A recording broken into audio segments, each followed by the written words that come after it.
Welcome to Living the Dream Iowa Life. I'm your host, Hannah Nuss, and each weekday we'll share enthusiasm for what's possible and dive into the stories of Iowans living their dream lives right here in the heartland. Whether you're chasing a big goal or just looking for a little inspiration, we've got you covered. Let's change the world together. This is Living the Dream Iowa Life. Let's go. Heyo, welcome to Living the Dream Iowa Life podcast. I'm your host, Hannah Nuss, and it has been such a drastic balance. Trying to kind of recalibrate where I am, how I'm showing up, what I'm showing up for, when I'm showing up for it.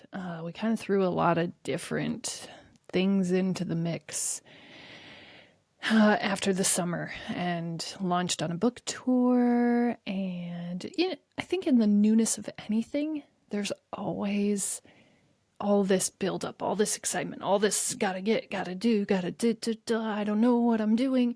How do I do this? And until I've done something, I can't really imagine how to do it better. And I love solving and simplifying problems and making them streamlined. And so it was really fun to think about what the Brew in a Book tour would look like, how that would operate, what we would need, and then go and get the things that we would need, and then figure out how to load the car, and then figure out what we needed after we did it one time, and fix and tweak and change. And then,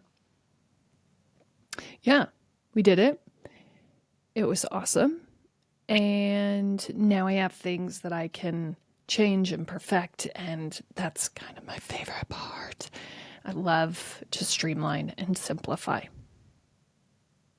Favorite. Strategize. Oh, these S words, giving me life, giving birth to my truest essence of my being. Come on, let's go. And I really felt that, really experienced that over the weekend.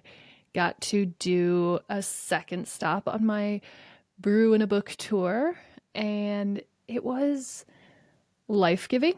This was the first time that we brought the coffee with us, because prior to that, we had just made sure that we were with a coffee shop. But if we're out on location, then we got to bring the drinks.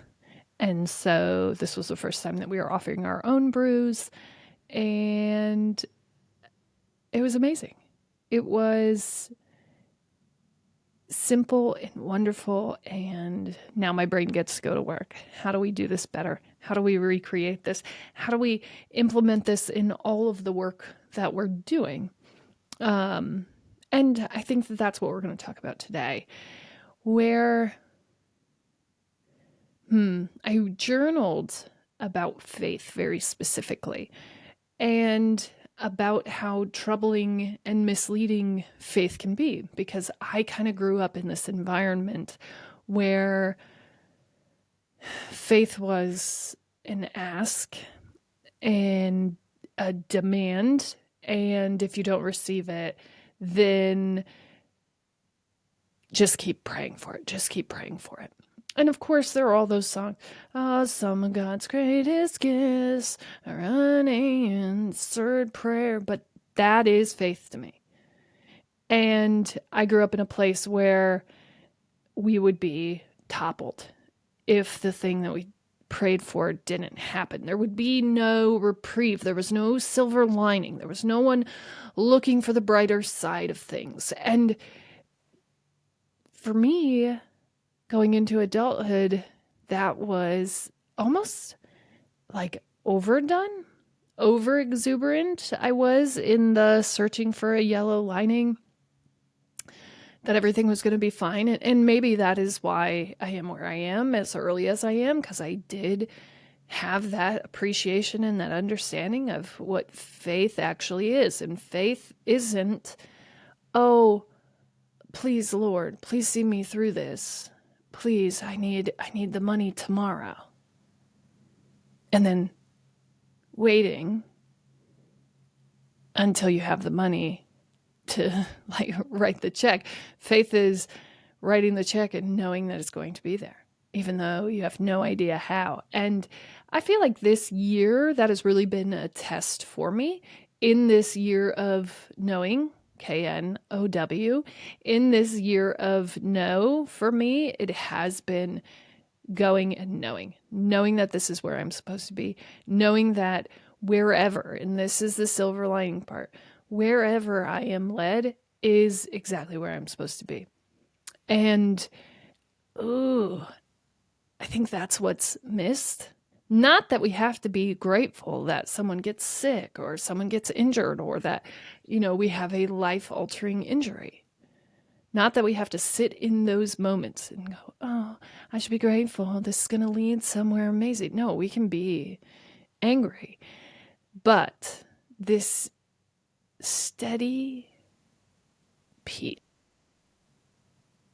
this steady knowing that I am being led wherever I am supposed to go. There is a truth. There is a knowing here in all of this. And when we're in it, that is not the moment to have it. And I have had people say things to me that I was certainly not ready to receive, that were obnoxious and terrible things to say in that moment. Now, far removed from it, was that absolutely right? Yeah, but not the right time, And so I say this because I do think that there's two extremes to this. One, there's the I speak faith, but do not walk in faith. I do not act in faith. I only speak it. I only say it. I only pray, but do not also act as if it is a given. And then there's the other side where we are toxically pushing people to get to the silver lining while they're in it, while they're in the darkness. We are constantly pushing them towards light as if darkness is a terrible thing to have, a terrible thing to be in. And for me, I have always felt like I erred on the side of stay out of the darkness, stay in the light. Always silver lining, yellow, wonderful, beautiful. Don't ever move out of that. It's a terrible place. And it was. And I grew up in that terrible place where darkness really was everywhere, where anger was a constant, where you never really knew what was going to be the trigger next, what was going to be the problem that sent everything spiraling. You knew that something was coming, that this was not a safe place, that happiness, moments of happiness were completely fleeting. You knew that. And so I went to the side of everything's great and kind of constantly escaping my reality. And for someone who has an addictive personality, that's a really dangerous place to be. Really dangerous. And so I think today is getting back into the heart of the work. And today's question, which I did not think of before I came here, but related to faith and our heart chakra, is that next step. If yellow is the step, then green is trust. Because in order to step into green, we really have to trust other people. We have to trust the rest of the world. We have to trust our higher powers. And we have to love wherever we are.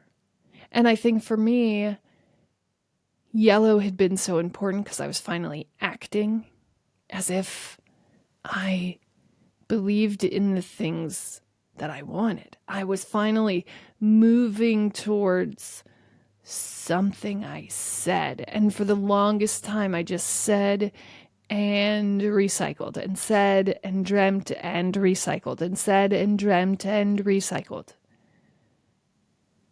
Always kind of rerouting, pulling up my roots. Nope, this isn't right. Nope, this isn't good enough. Nope, this isn't me. Rip, rip, rip, rip, rip. Rip it out. And then finally, I did something. And all of a sudden, I was a doer of dreams.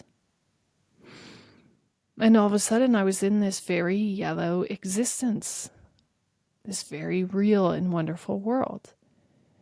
And the question really is, do we love ourselves enough to trust that we are where we need to be?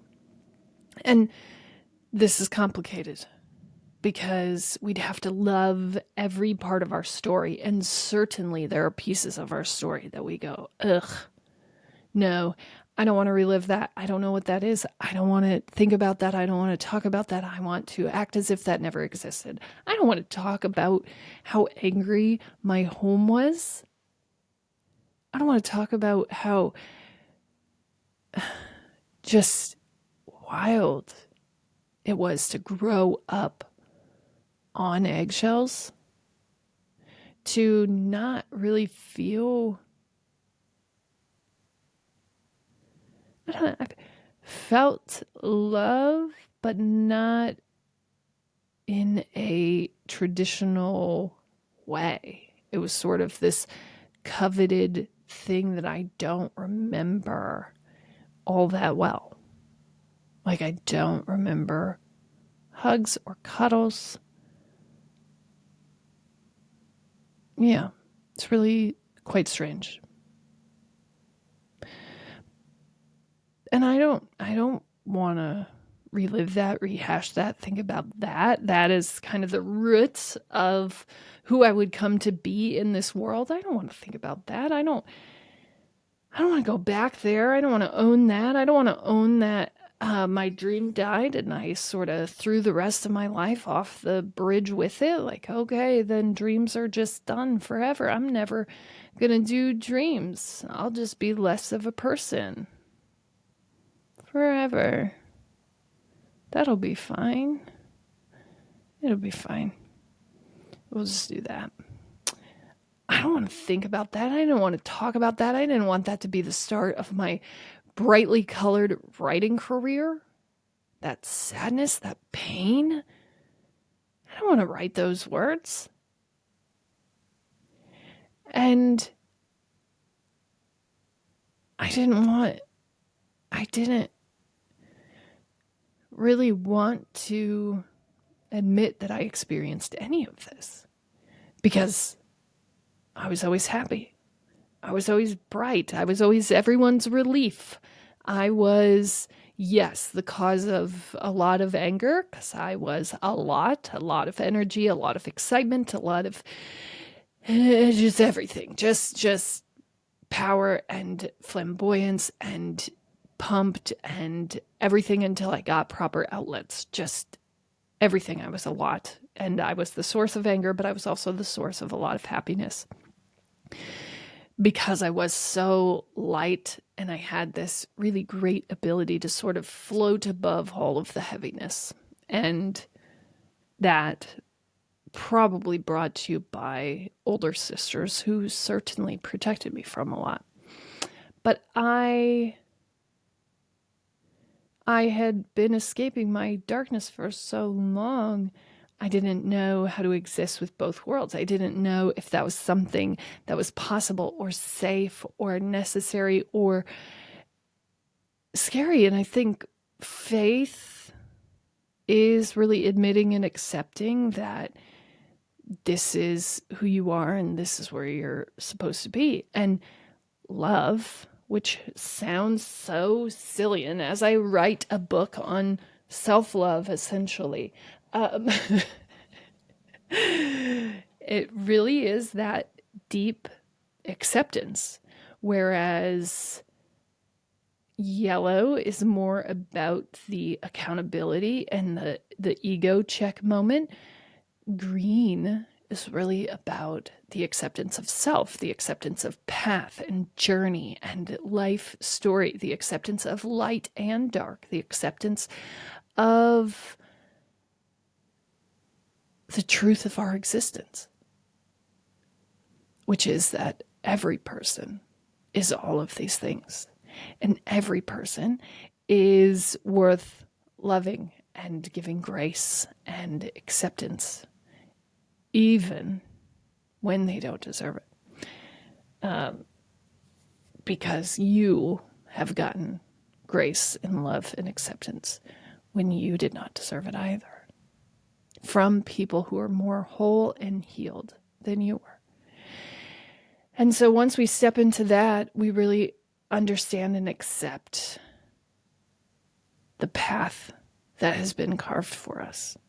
We stop resisting and resenting it. We start embracing it. Well, we maybe even start loving it.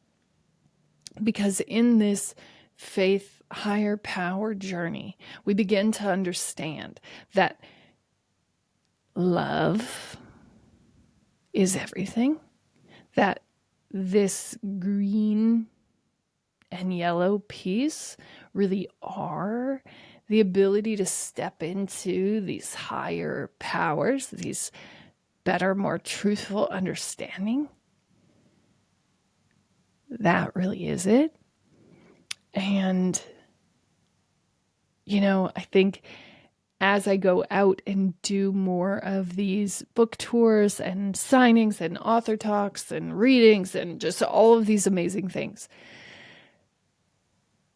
I'm standing in the truth, a really hard and faithful path of we just have to circle the wagons, do the work. And if we do the work, people will come. And they might not come out like what you see on the movies. And there might be pieces of this story that you want to reject instead of embrace. Right? Oh, barely anybody showed up. Oh, what am I going to do? How embarrassing. I think it's just faith. What do we find in that moment? What I have found now, more than anything, when I have smaller shows, one, I can go back. What did I do? How did I talk about it? What was the difference? How do we promote it? How do we perfect that promotion? How do we get people bought in? How do we have more conversations with people prior? Where did we miss media outlets? What else do we need to bring to it? All these things. We can have those conversations. Then, what is it? Why is this important? And what I will say is anytime that you have a non-perfect process, you will be so very grateful that you didn't have a long line. You'll be very grateful that you had a smaller audience while you perfect what your talk is going to be. You'll be very grateful that you didn't start out fumbling in front of 1,000 people or, hundreds of thousands of people. You'll be so glad that that is not the stage that you started on. You'll be so glad that you took these small steps and got your confidence in words with you.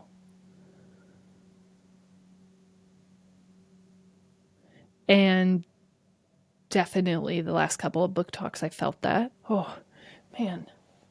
I really messed this part up. Oh, I would do this part different. Ooh, I would bring...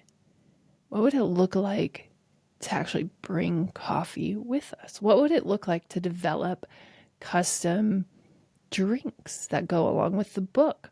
What would it look like to be able to hold an audience captive as their coffee gets ready? And listen, if we're just connecting all of the dots and we're believing in this faith-filled journey, I would tell you that when this spring, when I had to take on work at the coffee shop to ensure that my business stayed open, even though working there sometimes meant I couldn't be at my business, but I couldn't do the extra things that I was used to doing when we were slower. And we were slower. Why? Because I wasn't marketing, because I wasn't there, because no one was bringing in any product, because I couldn't process it anyways.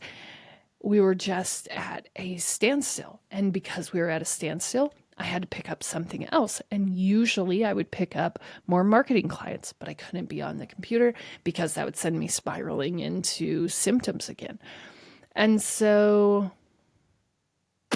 instead of doing what I would normally do, I had to start working at the coffee shop.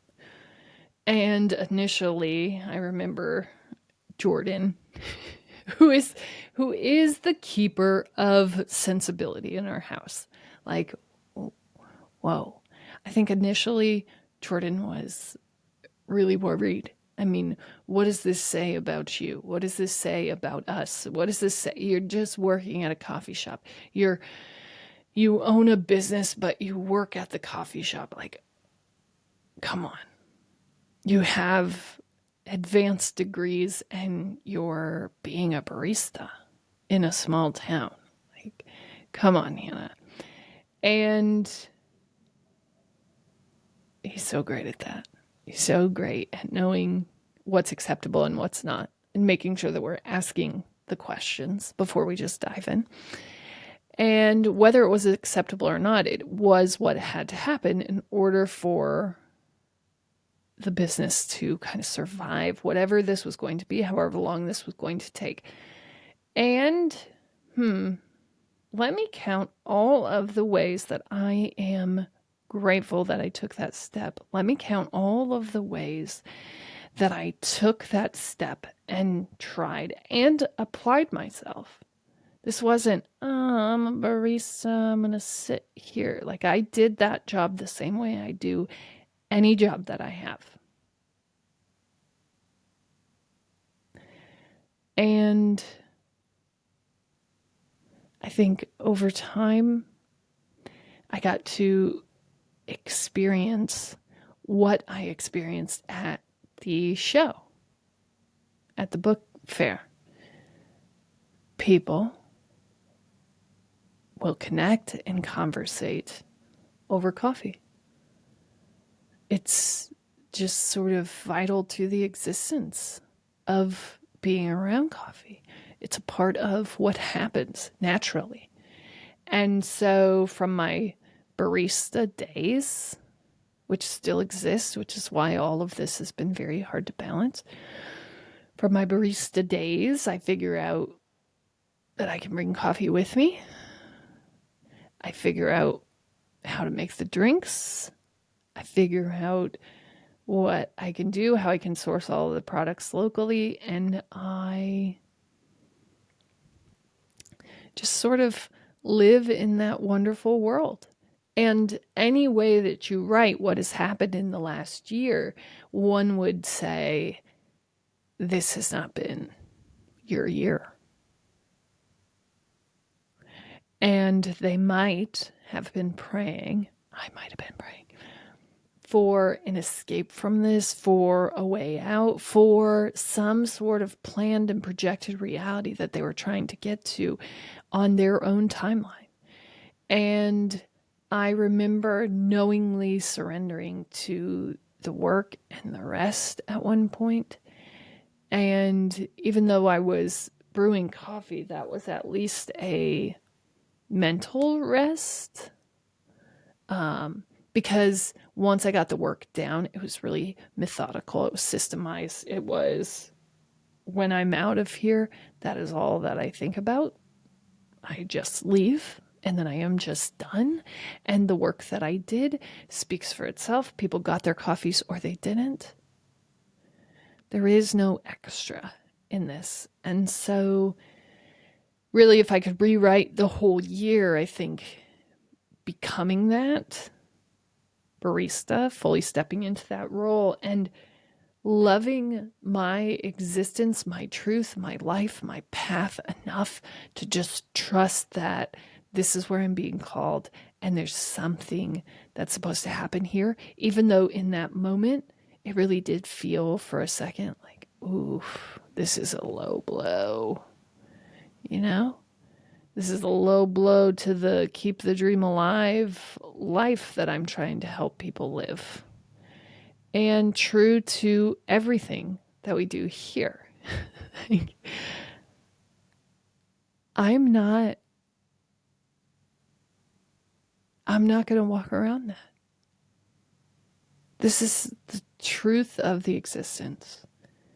This is how it worked for me. This is what happened when nothing happened. This is more truth and reality than maybe anything in this world right now. And I don't know, I had grown up in a world where we prayed, and when that answer wasn't prayed, or when that prayer wasn't answered, we coiled. We stepped back. We stepped out of our power. We sort of recalibrated to something new, rerouted, and then tried again. Oh, I must not have had that right. Undo it. Oh, change it. Oh, it would have been answered if that's what was meant to be. And yeah, that's true. Doors open. But I think in the side of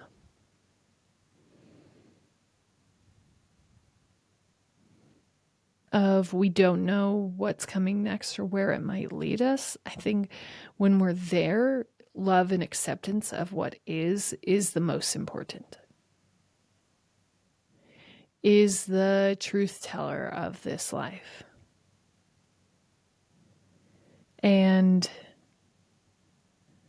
the heart, where the heart is, that's everything.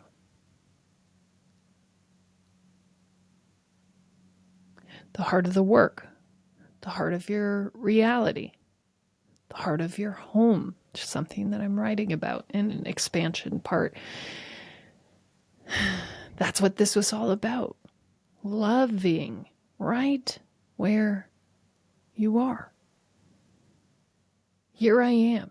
And I trust that this is where I'm supposed to be. And I trust that when I'm supposed to move, you will move me. And I trust that when I'm supposed to take that next step, I'll take it. I trust that if I ran out of energy to do this one thing, there must have been a reason it needed to be a day late. There must have been a reason that it needed to be a minute early, And you think about how all of these little micro misses and makes add up into a day. And most days are rather methodical. And then one of those days, a fraction of a second, can change everything. And so we have to be very grateful for every fraction, every movement towards what it is that we said that we wanted, for just everything. Waking up and breathing tomorrow. That's it. And we are placed here on purpose. And the biggest part of that faith placement is loving yourself enough to accept what is. And then embracing that what is different for everyone. But the rhythm and soul cycle is the same. As always, you're smart, you're strong, you're beautiful. What are you going to do? Change the